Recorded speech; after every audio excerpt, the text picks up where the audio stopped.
The smoke curled into the night sky long before anyone saw the flames. By the time Jake Turner skidded his old pickup to a stop on the side of the highway, the fire had already swallowed half the small sedan. He didn't stop to think. He didn't wonder if someone else would come. He just heard the screaming high, terrified. Childish screaming Anne sprinted toward the burning wreck like a man with nothing left to lose. Jake was a mechanic, a quiet widower, living alone on a forgotten piece of farmland that once echoed with his wife's laughter. Every night, the silence aided him. Every morning, he woke up wishing for a life that felt like his again.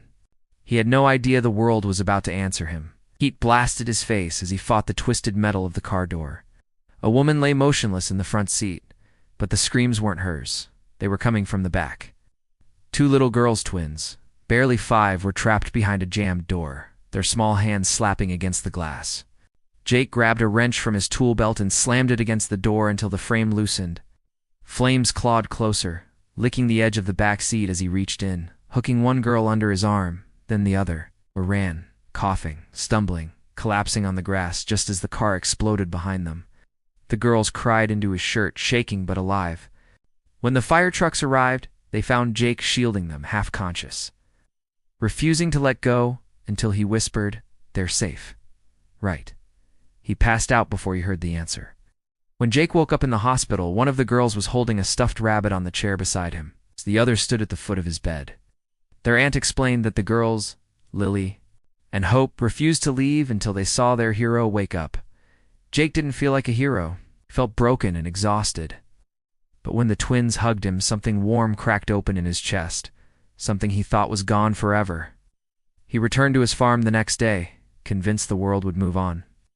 He fed his chickens, fixed his tractor, and tried to settle into the quiet. But the quiet didn't feel empty anymore. It felt expectant. The rumbling came first low and distant. Then, shadows passed over the fields. Jake stepped outside as 3 helicopters descended from the clouds and hovered over his land. The largest one landed, and out stepped a tall man in a crisp suit, followed by 2 familiar little girls running toward him with open arms.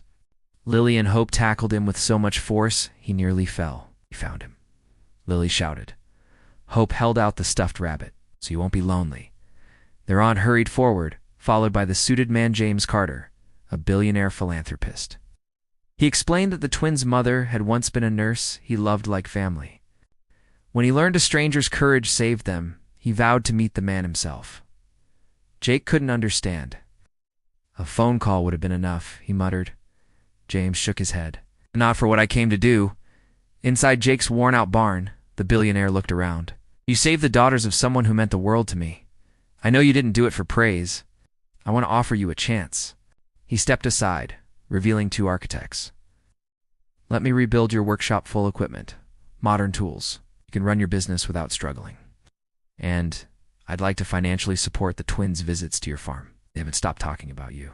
They lost their mother, but they gained someone too." Jake's voice cracked. "I'm no father figure. You don't have to be," James said softly. "Just be the man who pulled them out of the fire." "That's more than enough." The twins tugged at his sleeves. "Can we see your chickens?" He looked at their hopeful faces and felt the weight of his wife's memories shift, as if she were nudging him forward. He nodded. "Yeah, chickens love visitors." The girls spent the afternoon running through the fields, laughing and climbing fences with reckless joy. James stood beside Jake. "Your life is about to change," he said. Jake nodded, his eyes glistening. "Feels like it already has." Over the next few months, the farm transformed. New barns rose from old foundations, and Jake's business flourished. Every weekend, Lily and Hope visited, turning his quiet farm into a place of laughter and healing. They filled his house with drawings and notes that said, "We love our hero, Jake." One evening, they ran to him, holding a small framed photo of the 3 of them sitting on the barn steps. "It's for your wall," Hope said. Jake looked at it, overwhelmed. He had saved them from a fire, but they had saved him from a different kind of burning, the quiet, consuming ache of a life lived alone. He knelt and pulled them into a hug. "You two," he whispered, "are the best thing that ever landed on my farm." For the first time in years, the farm felt alive. It felt like home.